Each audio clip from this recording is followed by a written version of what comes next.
Welcome to another session as we look at matters self-awareness, emotional intelligence, personal development. I'm Charity Chirigo Kagwaine. Always a great joy to come to us on this online platform, share some of my thoughts and some of the things that I've learned over time as I pilgrim this journey of life. In this session, I want to look at low self-esteem. What is low self-esteem? Where does it come from? How does it manifest? And how do you deal with low self-esteem and live above it?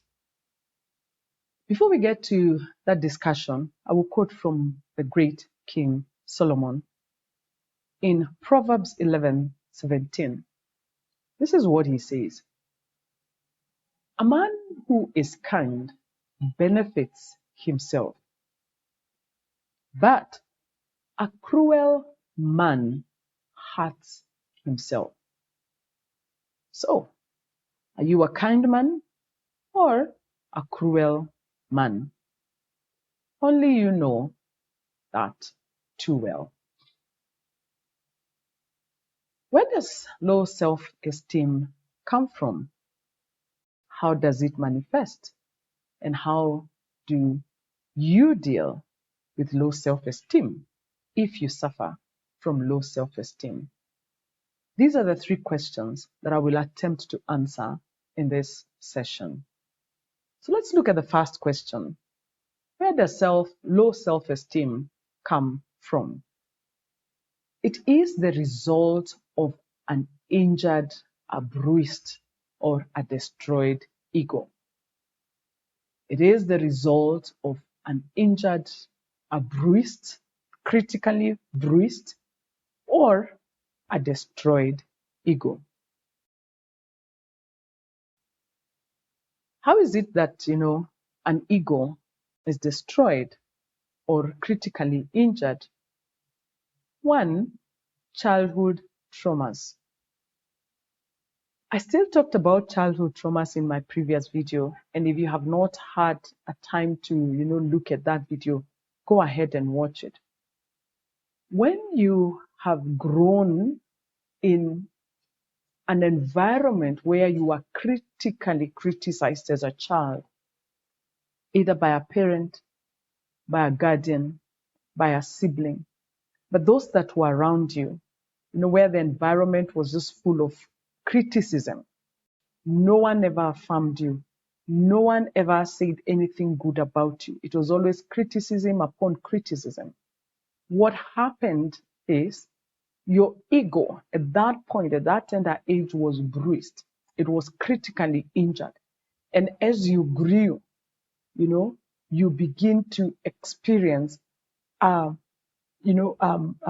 feeling of low self-worth, like you are not worth anything. You're not good enough. You are not valued. You are not of any value. And that is why you're being criticized. And as you grow, that works against your self-esteem. And the outcome is a low self-esteem. For a person who also went through an unmet need, when you are a child, you were not nurtured as a child. You were not loved as a child. You were not cared for as a child. And there is an unmet need right from childhood. What happens is you have a feeling of, low self-worth. It's like you were an unwanted child. And over time, that works against your ego. And the result is a low self-esteem. So, first cause of low self-esteem, childhood traumas and experiences, childhood unmet needs. Number two, traumatic experiences. For example, you are sexually, abused when you are at one point or another in your life. You were neglected, you were bullied, and that bullying, injured you as a person, probably physically, probably emotionally, in the mind. There's a way that bullying, there's a way that experience, that abuse, that molestation There's a way it just worked against the person that you are. It injured, critically injured, bruised your ego. It hurt your ego. It destroyed your ego. And the result is a low self-esteem. Or you could be even in an environment right now where you are criticized, you are in an abusive marriage, you're in an abusive relationship, you are in an abusive working environment, it's all these experiences. You are in an abusive country, sometimes some people live in nations where there is war, there is trauma all around, all year round. What happens is over time, there is a sense of low self-worth. And the outcome of, that feeling is a low self-esteem. Number 3, if you have been in cyclic failure, where everything that you try to do is not working, you try this, it doesn't work. You try that, it doesn't work. You're not performing well in school. You're not performing well at work. You're not performing well in your marriage. You're not performing well in anything. There is nothing that seems to be moving on the positive side or on the upward trend for you. Cyclic failure, cyclic, failure. You are not doing well over and over. And no matter how much you try, it's just not working. That works against your ego, and the outcome is a low self-esteem. Number 4, social comparison. We are living in an age and time where people are comparing themselves, especially because of social media. You go online and you see that person that has posted a nice picture in I don't know what country on a holiday, and they have posted themselves this, that, and the other. And you can't even afford, just even a local holiday. And you begin to compare yourself socially, and you begin to, compare yourself with that neighbor, with that coworker, with that family, member. You begin to compare yourself with what you're seeing in society, even though some of the things we are seeing on social media are AI generated. And when you begin to compare yourself, social comparison, you begin to see like, I am not doing as well as so and so and so and so, or as other people are doing. And that works on your ego. It works against your ego. And the result is a low self-esteem. Number 5, self-criticism, negative self-talk.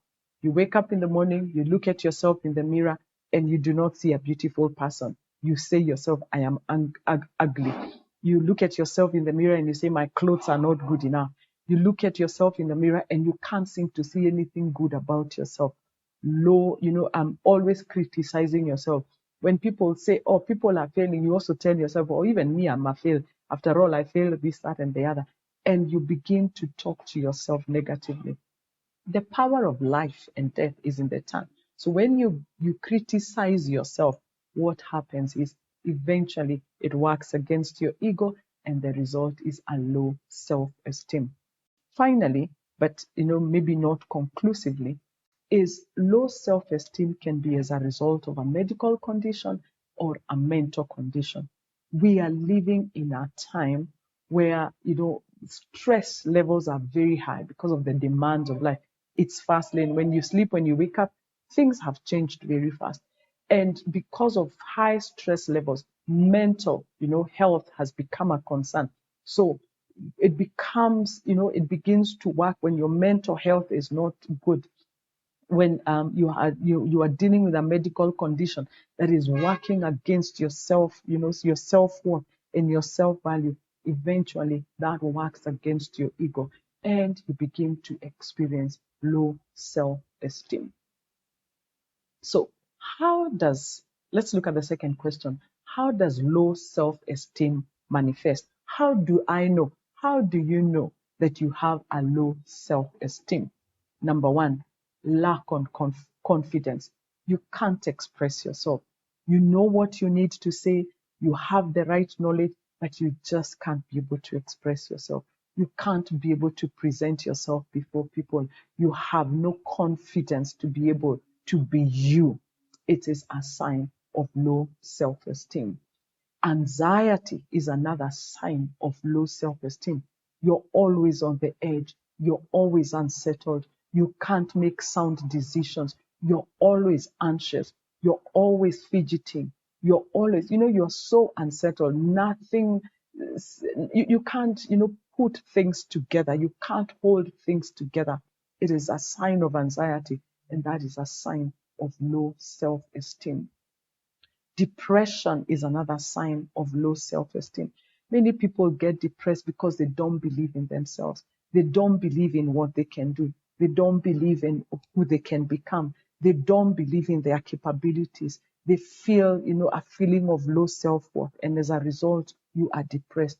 When you experience depression, whether it is just mild depression or even clinical depression, it is a sign of a low self-esteem. It's a sign of a critically injured ego. Feeling inadequate is another sign of low self-esteem. You're not good enough. Where you tell yourself, I'm not good enough. I can't do it. I can't. The problem is, you're always, I've had people who start their sessions, who start sentences with, the problem is, where you're feeling you're not adequate. That is a sign of low self-esteem. Cyclic failure is also another sign of low self-esteem, where you are neglecting your health, you're neglecting your personal outlook. You don't feel like you're good enough. You don't groom yourself. You don't cut your hair. You don't do the things that you used to do that made you feel good. It is a sign that you're suffering from low self-esteem. Where you engage substance abuse, when you abuse alcohol or when you abuse drugs, you are trying to numb a pain. It is a way of dealing with a pain or a secret that you just can't be able to deal with, in the open. So what do? You abuse substance, you abuse social media, you become addicted to social media as a way of just getting away from that pain. You become addicted to drugs as a way of numbing your pain. It is a sign of a low self-esteem. And finally, when you become a conduit of abuse, you are the one who is now abusing. You're abusing your spouse. You're abusing your children. You're criticizing those around you. A spouse, you're criticizing your children. You're shouting. You're always criticizing. You're criticizing your colleagues. You are in a place where, you see everything negative. Your sentences start with, the problem is, beware. You are probably suffering from low self-esteem. So, how do you deal with low self-esteem so that you can overcome low self-esteem and get to the place where you have a high self-esteem, a balanced self-esteem, so that you can become who you need to become? I will propose 4 things that I believe are critical for you to be able to overcome low self-esteem. Number 1, identify the root cause of that low self-esteem. It could be a childhood trauma. It could be negative talk. It could just be a negative, a toxic environment. You need to understand what is the root cause of that low self-esteem. If you don't know the demon that you're fighting, you will not know what weapon to fight, to use to fight that demon. So I propose very strongly that you identify and be real to yourself.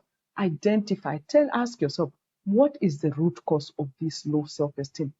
Now, many people, because of the pain of revisiting that root place, many people are shy of wanting to address the real cause. So this is where I propose that you work with a seasoned coach, not just a coach, a seasoned coach or a seasoned therapist. Why? A seasoned coach is somebody who will be able to help you get to that root place, but they will not leave you there. They will get you there. They will help you deal with that issue, and then will help you come out of that issue and grow to become what you are meant to become or what you ought to become. Number 2, forgive. And when I say forgive, I'm saying forgive that person and forgive yourself. Forgive the person that criticized you so much so that they bruised and injured and destroyed your ego. It could be a parent, it could be a guardian, it could be a sibling.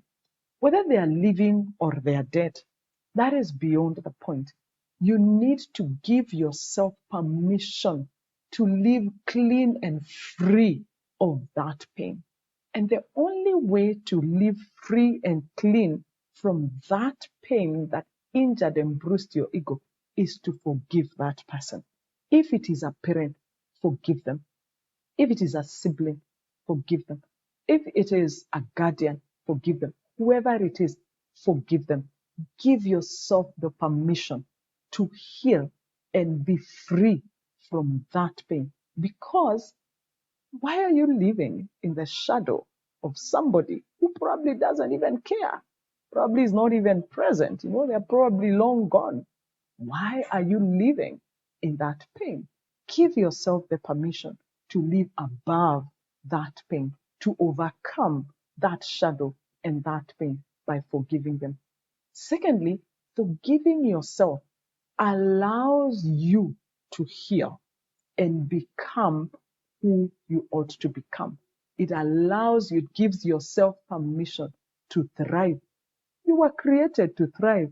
You were created to become great. Why are you allowing something that is past to hold you back? Forgive yourself. The third thing that I propose for you to be able to overcome low self-esteem is face off that demon with the standards of the one that created you. Now, there is human standard. Some people will tell you, yourself, the self in you will tell you, why should I forgive that person? Another person will tell you, why should you forgive that person? But there is a standard of the one that created you, your creator. Allow yourself to face off that demon by the standards of the one that created you. And when I say by the standards of the one that created you, I am saying come to the place where you know who you are and who you were created to be. One of the verses that I like using the scriptures because I'm a firm believer of the scriptures. One of the scriptures that I truly love when having this discussion with my clients is Psalm 139 and verse 14. This is what it says. I praise you, God, my creator, for I am fearfully and wonderfully made. Wonderful, these works, wonderful are your works. My soul knows it very well. You have to come to the place where you know who you are. And you know it all too well that you are not just an ordinary person, that you were created to be great.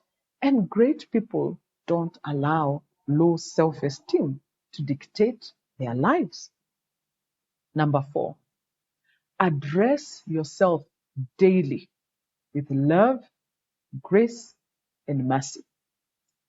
These are the fruit. This is part of who your creator is, God. This is who God is. He's a God of love. He's a God of grace. He's a God of mercy.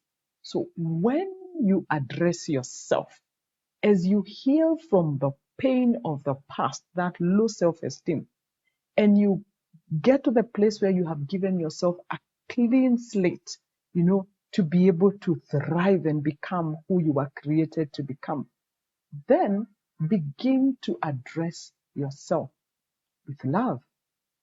Begin to address yourself with grace. Begin to address yourself with mercy, because that is how God addresses you. And as you learn to do this, what happens is you begin to experience that love. You begin to experience that grace. You begin to experience that mercy. And you begin to pass that even to those that are around you. Well, now you know. But just in case you will need help in just dealing with the issue of low self-esteem, please feel free to reach out to me, and I will be more than glad to walk you through the journey of healing.